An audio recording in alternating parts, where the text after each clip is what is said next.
Naibu Spika, kwa niaba ya Mheshimiwa Konstantini John Kanyasu naomba swali lake namba 375 lipatiwe majibu ya serikali. Mheshimiwa Waziri.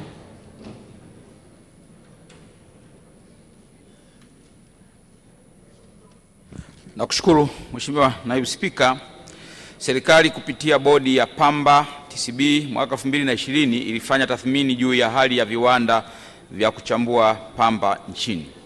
Mheshimiwa Naibu Spika, tathmini hiyo iliwezesha chama cha ushirika cha Geita kufanya maamuzi ya kufufua kiwanda cha kuchambua pamba cha Kasamwa kupitia mkutano wao wa tarehe 27 Machi 2025 kwa kuamua kukopa fedha katika benki ya Azania, mkopo wa kiasi cha shilingi bilioni 8.68, na chama kimepanga kuanza kiwanda cha kuchambua pamba na kiwanda cha kukamua mafuta kitafuata baada ya hapo. Nakushukuru Mheshimiwa Naibu Spika. Mheshimiwa Amar.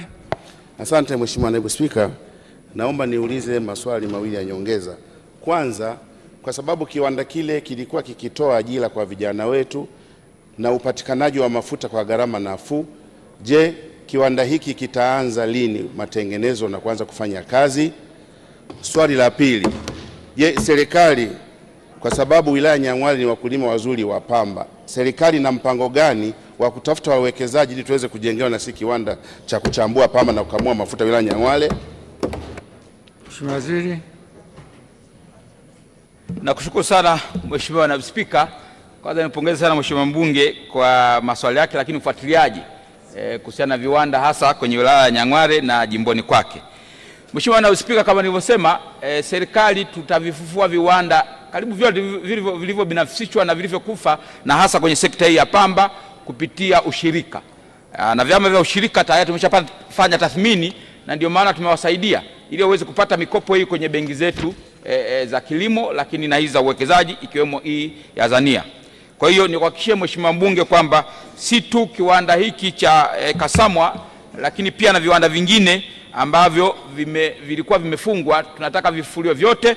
Kwanza, kama nilivyosema, kwa kuchambua pamba, lakini pili, mbegu zitakazopatikana kwenye kuchambulia pamba ndio zitakazopeleka kuzalisha mafuta katika viwanda hivyo. Kwa hiyo na viwanda hivi vingine vitafuata, lakini hasa kwenye wilaya yake ya Nyang'hwale, Mheshimiwa Naibu Spika, serikali itaendelea na utaratibu huu kuwasaidia, lakini kuhamasisha zaidi wakulima, kwa sababu changamoto tulionayo Mheshimiwa Naibu Spika ni upatikanaji wa malighafi kwa ajili ya viwanda hivi. Kwa hiyo niwahakikishie wana Nyang'hwale na Mheshimiwa mbunge kwamba Wizara ya Kilimo wamepanga kuongeza uzalishaji wa mbegu ili mbegu hizo zitumike kwenye viwanda hivi kuzalisha mafuta ya kula. Nakushukuru sana Mheshimiwa Naibu Spika.